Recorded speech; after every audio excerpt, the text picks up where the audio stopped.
Helmut Marko just said one word that changes everything: drastic. Red Bull is considering changes so extreme they'd force Max Verstappen to start from the pit lane. But before we get to that, they made what their team boss called bold changes, and those backfired so hard they produced the single worst qualifying of Verstappen's career. P16, knocked out in Q1 on pure pace. When asked about his title hopes, Max gave 3 brutal words: forget about it. The historic collapse. Let's talk about what just happened in Brazil, because this wasn't just bad, it was historic. Interlagos qualifying. The championship on the line, Norris leading, Verstappen needing a result. And then, Q1 elimination. Not because of penalties, not by strategy, just slow. The last time Max didn't make it out of Q1 on pure pace? Never. That's right. Not once in his entire career has Verstappen failed to reach Q2 without mechanical or engine penalties. And it's not just him. Yuki Tsunoda, P19, both Red Bulls out in Q1. For the first time since Japan 2006. That's 378 races without a double exit. Gone.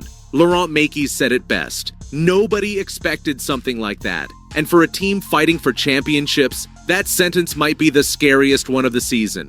Now ask yourself, what's worse for Red Bull, being beaten or not understanding why? The setup disaster. So what went wrong? And why did everything they touched turn to dust? Between the sprint and qualifying, the cars came out of Parc Fermé. This was their chance to make changes. And instead of fine-tuning, they rolled the dice. Mekies admitted, "We took some more risk before qualifying to try to see if we could put the car in a better place." Then his follow-up line said everything. It obviously went the opposite direction. Helmut Marko didn't sugarcoat it either. It went badly wrong. We slowed down everywhere. The circuit got faster, and we lost time in all sectors. There was even less grip. Less grip, not equal, not static, less. That's catastrophic.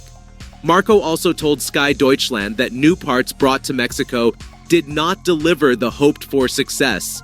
But the team pushed ahead believing they'd find performance in Brazil. Instead, the car slid backward. Verstappen said he had to underdrive the car just to keep it on track. Think about that.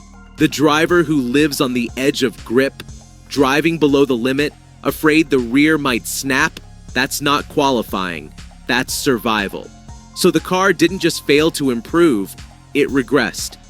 Red Bull brought bold changes, and those changes broke their rhythm entirely. The drastic dilemma. Now comes the decision that could define the rest of their season. P16, that's Max's grid slot.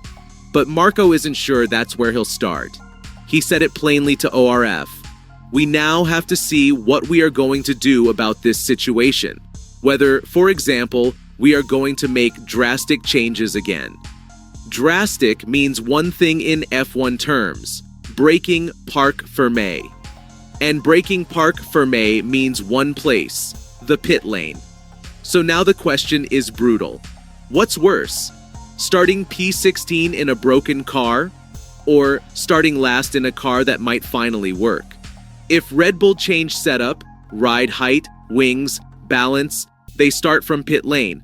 But if they stay put, they're stuck with the same car that was 7/10 off the pace.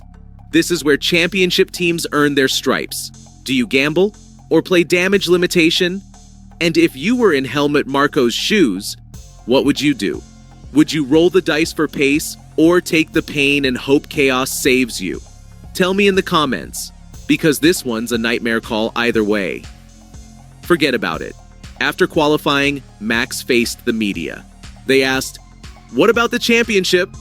And Max didn't flinch. "I can forget about that." The reporter, stunned, asked, "Really?" "Yes, for sure. That's the same man who once said he doesn't look at points, he just wins races. The same man who's dragged broken cars onto podiums. And now, forget about it." That tells you everything. Because this isn't one bad lap. This is a pattern. Bold setup in Mexico didn't work. Bold setup in Brazil made it worse. And now they're lost. Helmut Marko admitted, We lost time in sectors 1 and 3, while the gap in sector 2 remained the same. So we have to look at where we took the wrong turn. That phrase, wrong turn, sums up Red Bull's season right now. Not just technically, but strategically. And Max feels it. After 6 straight podiums and wins in Italy, Azerbaijan, and the US, he's suddenly in damage control mode. Meanwhile, Lando Norris wins the sprint, takes pole, and extends his lead to 39 points. Momentum flipped in 2 weeks. The bigger picture zoom out. This isn't about one quali session anymore. This is about a team that's confused its own DNA. Red Bull brought new parts to Mexico. Didn't work. Made bold changes in Brazil. Made it worse. Now Marco admits they need to find where they took the wrong turn. That's not dominance. That's disarray. Laurent Mekies called it the painful price of taking risks. He's right. But pain only matters if you learn from it fast. Because while they experiment, McLaren's perfect weekends are stacking points like bricks. So tomorrow, Red Bull will decide, stick with a broken setup and pray for chaos. Or break parc fermé, start from pit lane, and fight like hell with something new. Either choice is ugly, but maybe, just maybe, this is the bottom before the bounce. Because let's be real, when Verstappen's cornered, something flips. You've seen it. I've seen it. He takes setbacks personally. So if Red Bull does go drastic, don't be shocked if he turns that pit lane start into fireworks. He's done it before, and Interlagos loves chaos. So here's where we are. Red Bull's bold changes broke their rhythm. Now Marco is considering drastic changes that could mean a pit lane start. And their world champion says, forget about it. This might be the lowest point before an epic comeback. Or the exact moment the 2025 championship was decided. History was made today. Max Verstappen's first ever Q1 elimination on pure pace. Both Red Bulls out for the first time since 2006. A 378 race streak gone. And a 39-point gap that now feels like a mountain. So, what do you think? Can Max still pull off the impossible? Should Red Bull risk it all and start from the pit lane? Or is this where the fight ends? Tell me in the comments. And if you're part of Team Orange Army, share this video with another Max fan who needs to know what's really going on inside Red Bull right now. Because whatever happens next, it's going to define this championship, and you can bet Max Verstappen won't go quietly.